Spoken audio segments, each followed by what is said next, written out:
आगे बढ़ते हैं और रुख करते हैं अगली जानकारी का। एक और महत्वपूर्ण खबर, उससे भी आपको रूबरू करा दें।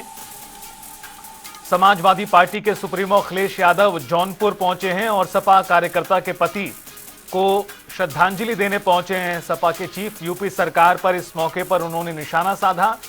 जो बात हम लोग कहते थे, ये उन्होंने किसी संदर्भ में कहा और वह बात सुप्रीम कोर्ट कह रहा है, अखिलेश यादव ने टिप्पणी की। जौनपुर पहुंचे अखिलेश यादव ने, जहां समाजवादी पार्टी के कार्यकर्ता के पति को श्रद्धा सुमन अर्पित किए, तो वहीं इस मौके पर उन्होंने यूपी सरकार को भी आड़े हाथ लिया और कहा कि जो बात हम लोग कहते थे वही बात सुप्रीम कोर्ट भी अब कह रहा है।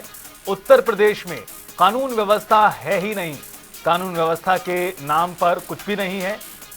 इस बात को लेकर अखिलेश यादव योगी सरकार पर जमकर बरसे। साल में हम गरीबी दूर कर देंगे, जीरो पॉवर्टी कर देंगे, ये किस बात का नारा है? और फिर zero tolerance law and order के लिए सुप्रीम कोर्ट क्या कह रहा है? सुप्रीम कोर्ट कह रहा है जो बात हम लोग कहते थे वो बात सुप्रीम कोर्ट कह रहा है कि कानून व्यवस्था उत्तर प्रदेश में है ही नहीं, खत्म हो गई है। कानून व्यवस्था के नाम पर कुछ हो ही नहीं रहा है। मनचाहा अधिकारी काम कर रहे हैं, मनचाहा अधिकारी मुकदमे लगा रहे हैं, मनचाहा लोग पैसे वसूल रहे हैं। और जौनपुर से बेहतर कौन नहीं जानता, याद करो वो पुजारी की घटना। क्या आज भी जेल में नहीं है पुलिस के लोग?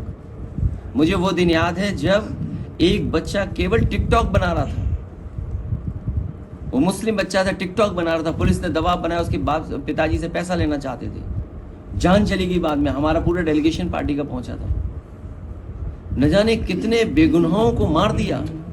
और यही जौनपुर है जहां पर अपनी नाकामी छुपाने के लिए बैंक डकैती के मामले में एक फेक इनकाउंटर किया था। फेक इनकाउंटर इसी जिले में हुआ था।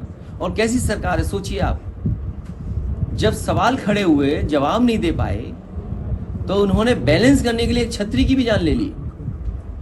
ये बात आप लोगों से नहीं छिपी होगी क्योंकि आप लोगों ने तो करीब से चीजें देखी हैं। तो हर चीज की जब नाकामी हो गई, ये जो वक्फ बिल लाए हैं नाकामी का पर्दा है। अपनी तमाम जो उनकी नाकामी है योजनाओं की, जो कुछ नहीं जनता को कर पाए, इसलिए इस तरह के कानून ला रहे हैं। समाजवादी पार्टी ने लोकसभा में भी स्वीकार नहीं किया था।